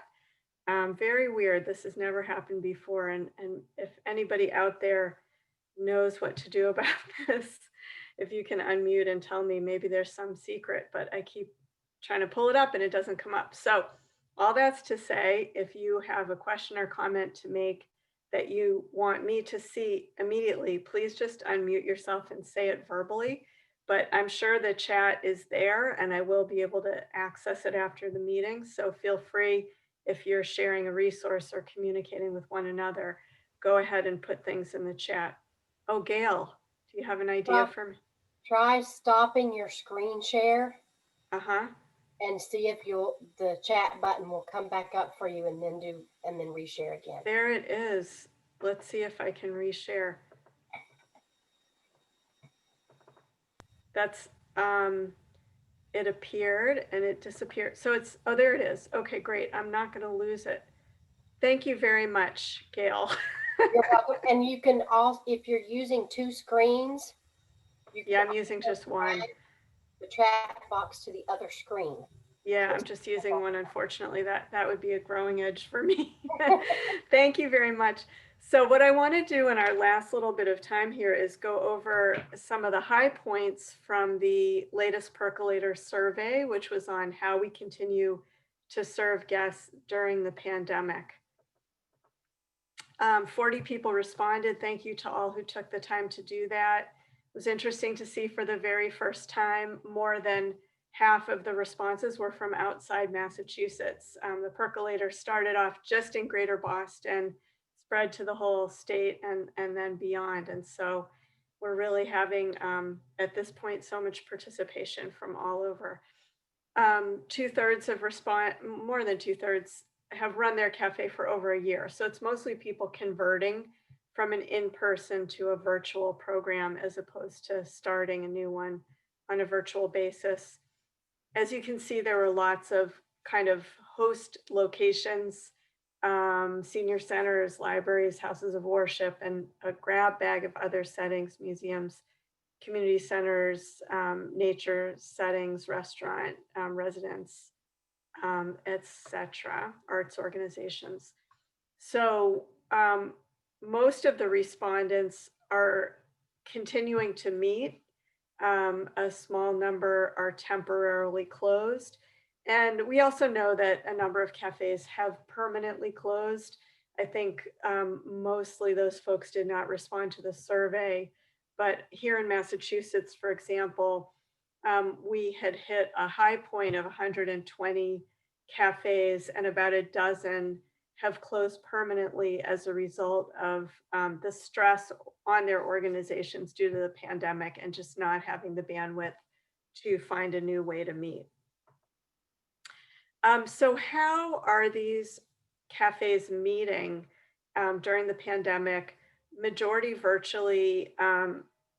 A lot are doing a combination. So combination of virtual, physically distant outdoors during the warmer months, a couple of them continue to meet in person.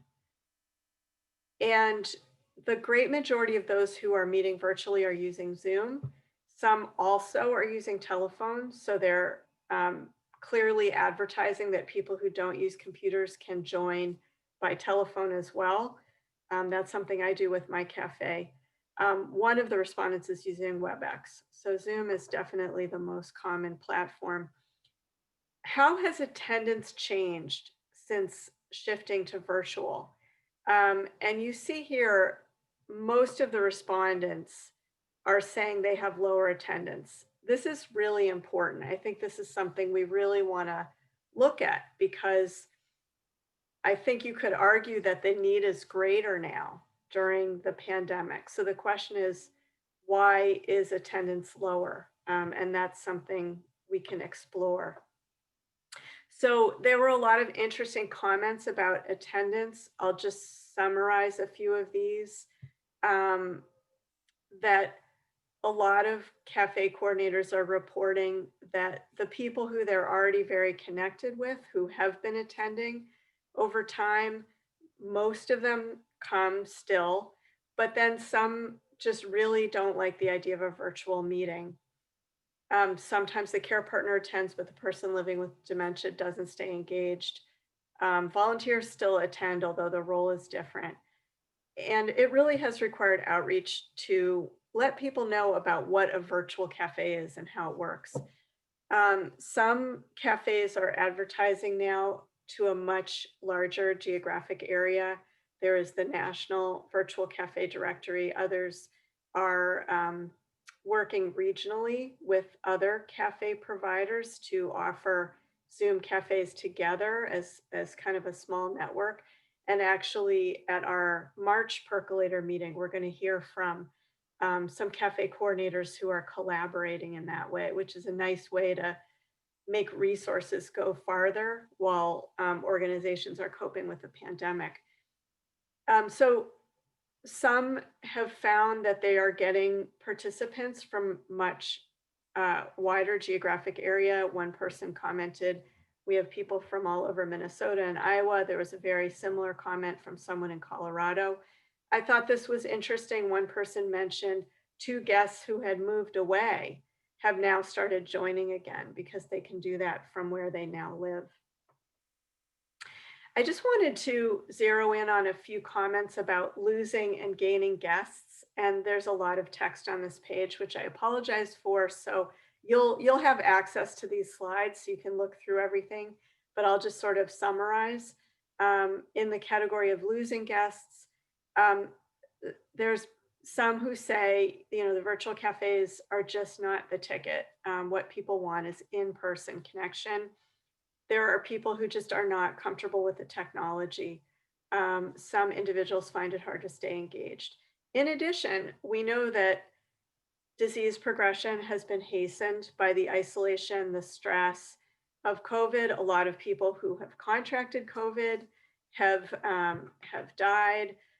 There's simply more mortality that we're all facing. So I've talked with lots of cafe coordinators who have lost many guests, much more frequent losses than what they were used to before the pandemic. So that's another reason that some cafes are seeing a decline in their participation. On the gaining side, there are people who really find it so much easier to participate virtually. Family members can come in from far away, so they can essentially meet at the cafe.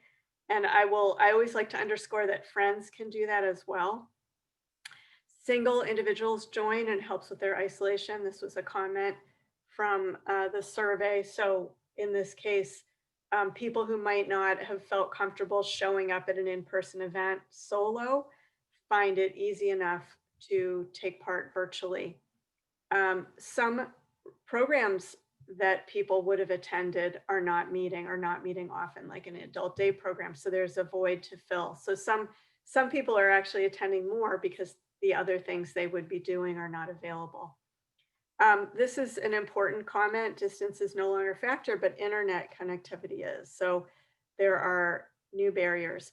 But really, here's the point that I wanted to raise after looking through all the comments in the survey, is we have to think about widening the pie, essentially.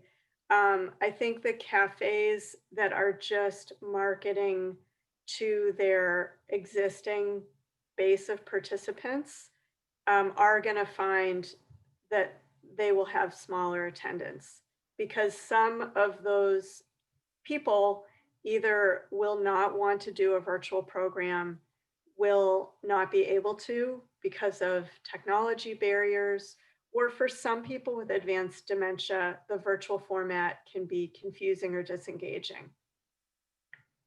The challenge is to recognize this and, of course, do everything possible to continue to reach out and serve those folks who can't really do a virtual cafe, while simultaneously recognizing there are other people out there who would be more able to participate virtually. And as I mentioned at the beginning, one barrier we face is that a lot of people who would maybe use a cafe or refer to a cafe make the wrong assumption that if a person has dementia, they can't do virtual. And this just is not the case. It's not categorical like that. It's very individual.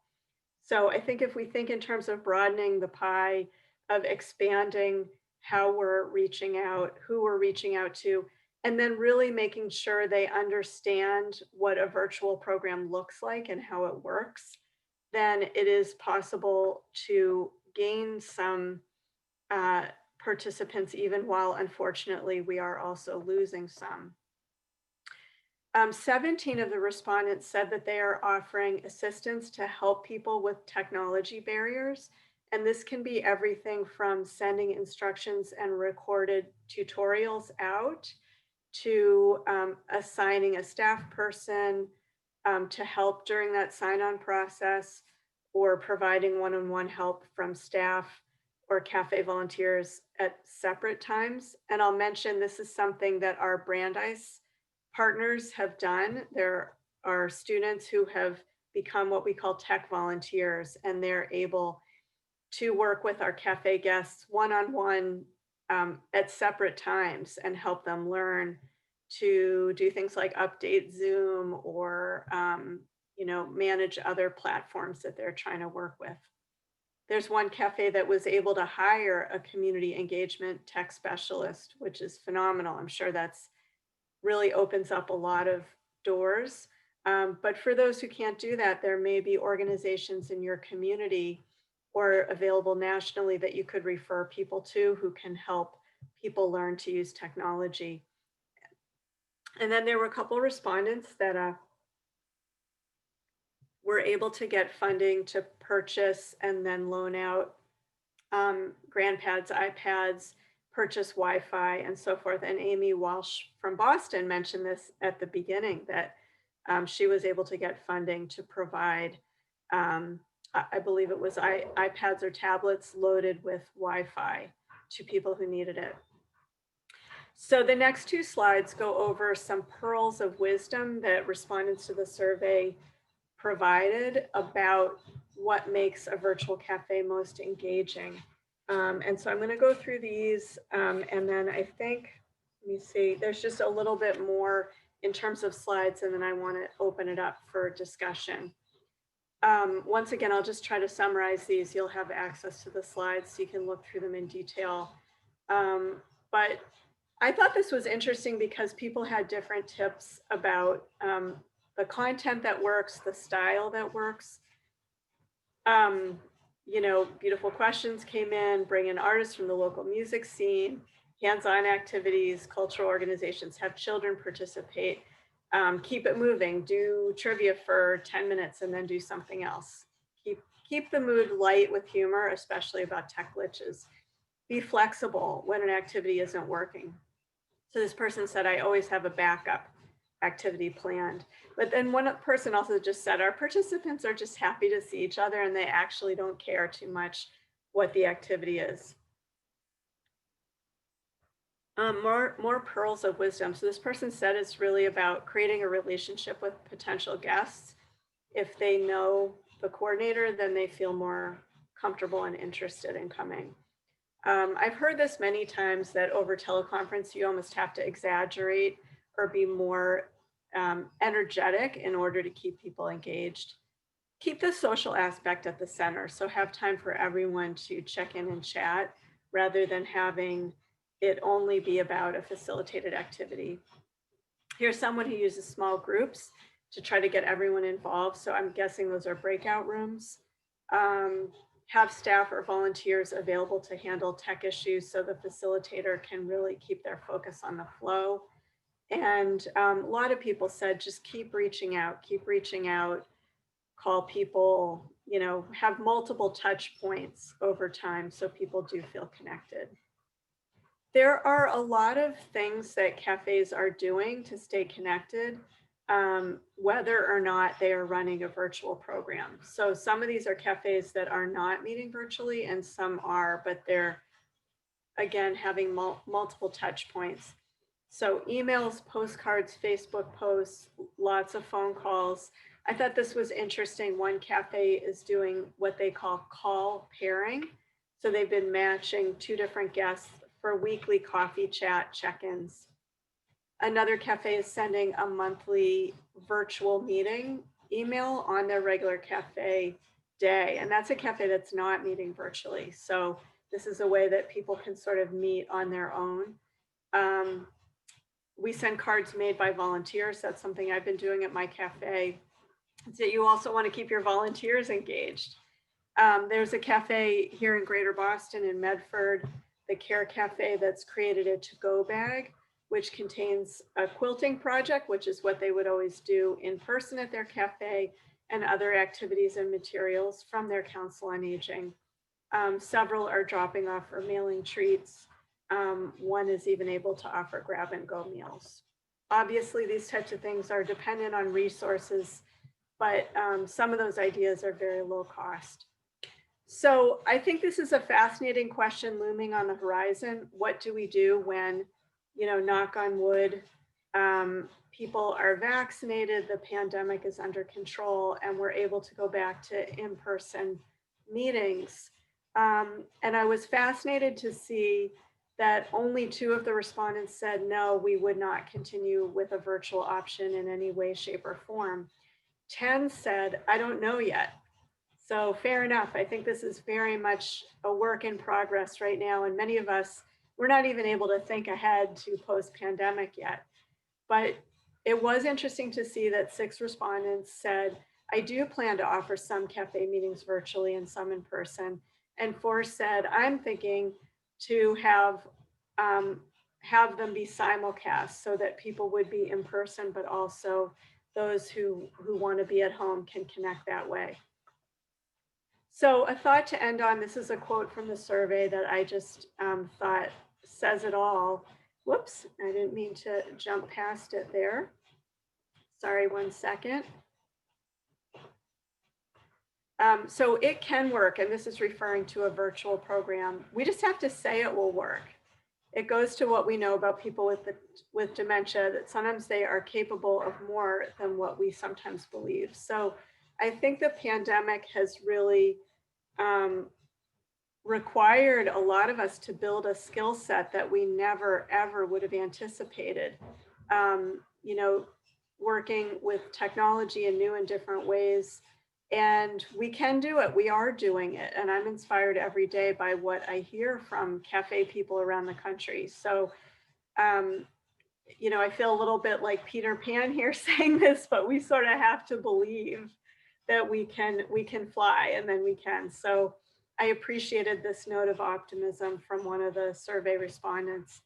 So with that, I'd love to just open it up to discussion. I do have access to the chat again if you want to chat in a comment, but you can also feel free to just unmute yourself if you're having any challenges, or there's anything in the survey that struck you that you want to ask about or share. Please go ahead and unmute yourself and speak up.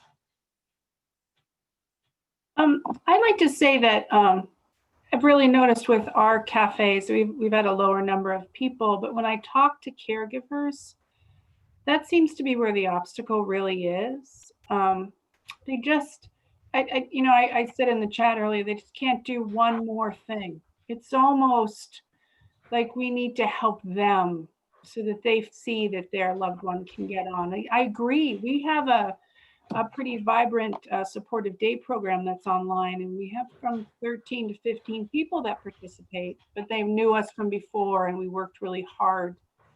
The Memory Cafe is a little tougher. So I feel like that's one of the things that we really need to focus on, the caregivers and how we can help them feel comfortable. Thanks, Mary. I have found in Connecticut, I'm doing a virtual cafe and have been since mid-May, kind of using beautiful questions that I kind of make up every week. And we get about 10 couples each time. And I start the meeting by saying, this is a wonderful core group, but it's very welcoming to newcomers, that we are not a support group. We're a group of friends who are supportive of each other.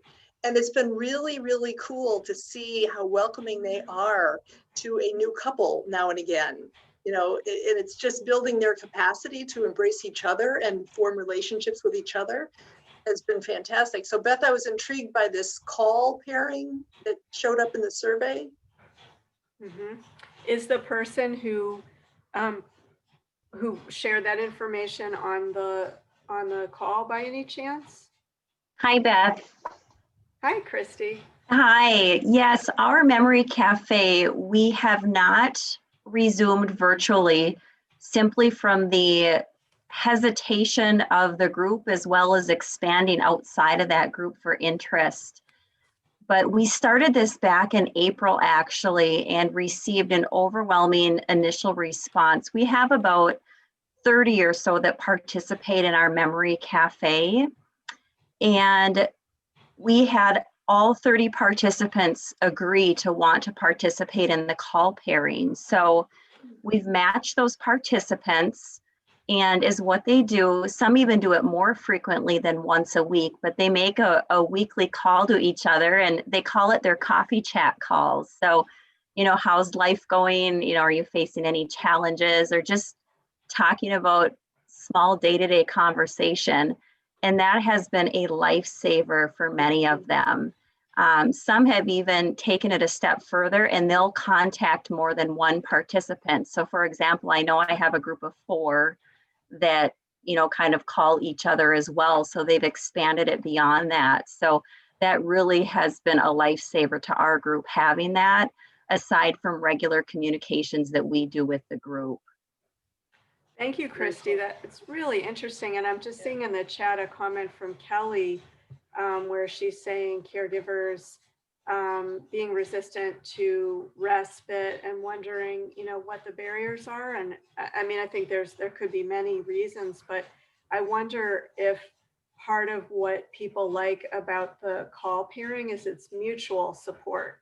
So maybe, you know, people don't feel like they're sort of the recipient, the needy one who's kind of getting help from someone else, because that, of course, we all need help and we're all interdependent, but still that can be a tough pill to swallow sometimes. So I wonder if the call pairing model gets around that, because it's mutual assistance. It's not like one person's the recipient and one is the giver. Absolutely. And I think that's a very valid point. They're really, again, and I think Katie had made comment of this, of friends supporting one another. I mean, it's a very tight-knit group that meets of these 30 participants. So it's really friendships that just have grown deeper because of this. Mm-hmm. Yeah, thank you. Katie, thank you, peer-to-peer. And Mary also says the Memory Cafe model is a mutual one. Other comments or questions? I would like to offer a resource. I am administering the Dementia Action Alliance Arts and Dementia page, Facebook page. And so people are looking for ways to engage themselves or their loved one. If you let me know, I can post, or you can post directly to the Arts and Dementia Facebook page yourself. It's Arts and Dementia for DAA. And I also post to my own business resources. So that's 2 for 1. If you want to reach more people. We did a pilot program of engagement And we had participants, I had participants in my group from California, Georgia, New York, Texas. So you have a nation to reach out to. That's fantastic, Donna, and it's wonderful to see you. And I wonder if you could paste the link to that in the chat. Is that possible? So Donna Newman-Bluestein is a wonderful dance and movement therapist in my area, and she's been the guest artist at my cafe many times. And for those who don't know, Dementia Action Alliance, they're a fantastic national organization which is distinguished by having a board and a lot of leadership who are people living with dementia. So it's really a very positive, empowering organization. And that's just great to know about that resource. Thank you, Donna. I see that Lori pasted in the chat that they are doing their first virtual cafe next month and are planning a virtual scavenger hunt. What fun. Has anybody done anything like that? And the idea is they would send the list out prior to the event. So anybody have advice for Lori on a virtual scavenger hunt?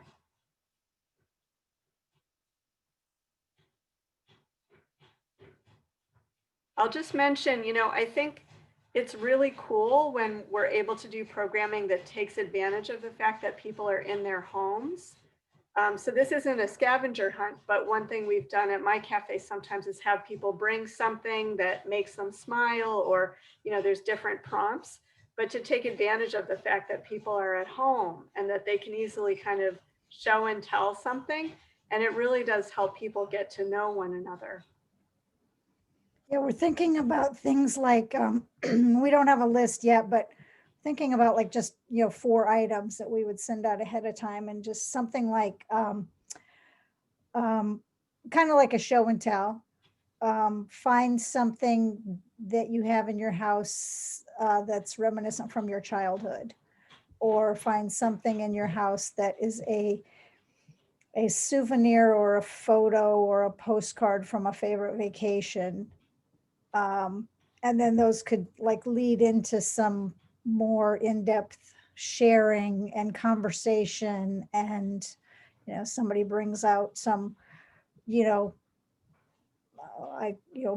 cowbell from Switzerland, and then it gets a conversation going about, who all has been to Switzerland, or does that remind you of anything else, or, just really trying to get some conversations going too, but we'll see how it goes.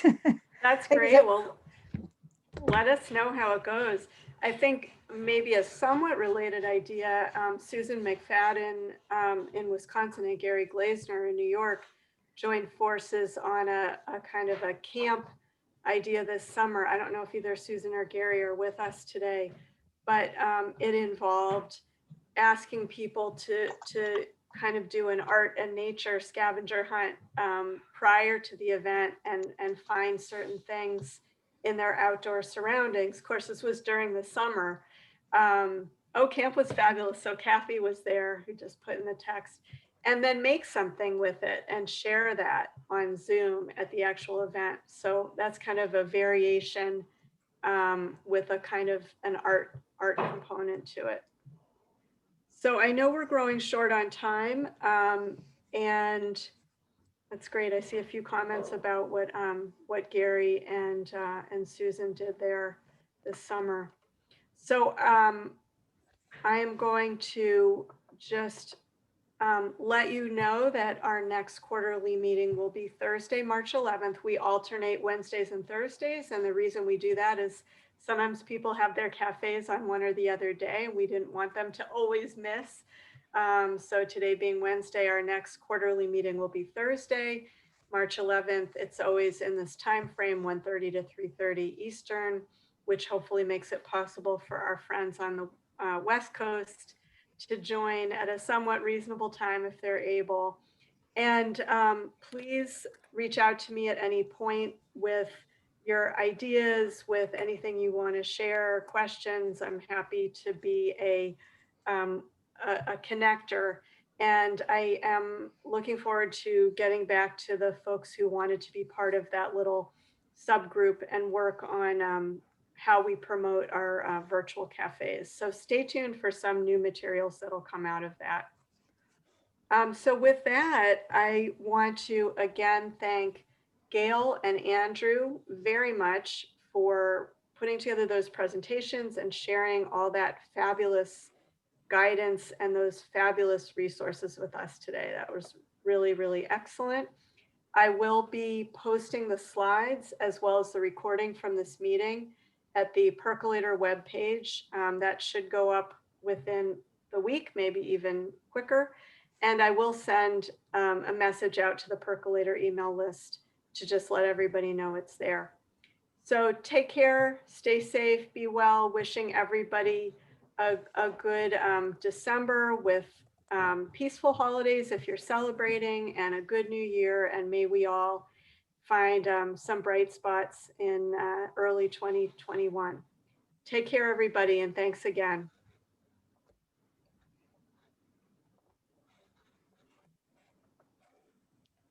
Thank you, Beth.